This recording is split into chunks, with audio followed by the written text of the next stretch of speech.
जय सिया राम। पीताम्बरा ज्योतिर्विज्ञान चैनल में आप सबका स्वागत है। दर्शकों,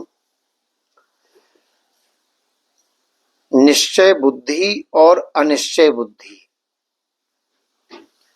और जिसकी निश्चय बुद्धि है उसकी तो एक होती है, यानी जिसने समबुद्धि प्राप्त कर लिया उसकी बुद्धि तो एक होती है।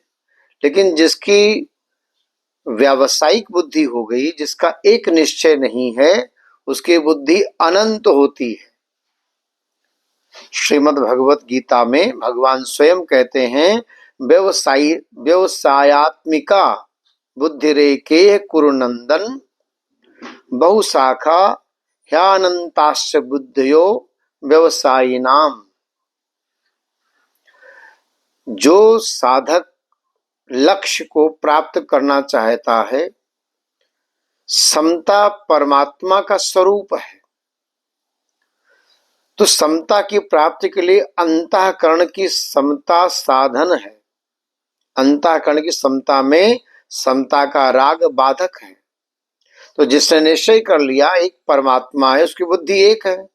लेकिन जिससे निश्चय नहीं कर पाया है, उसके भीतर सकाम भाव है, भोग संग्रह में आसक्त है, कामना के कारण उसकी बुद्धियां अनंत होती हैं, कई शाखा वाली हो जाती हैं।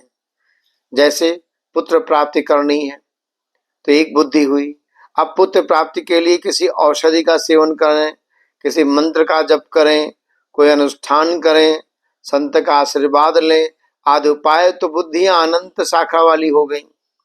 मान लिया धन प्राप्त करना है तो बुद्धि एक हुई, और धन प्राप्ति के लिए व्यापार करें, नौकरी करें, चोरी करें, डाका डालें, धोखा दें, ठगाई करें, तो बुद्धियां, ये जो भाव आएगा अनंत शाखा वाली हो जाती।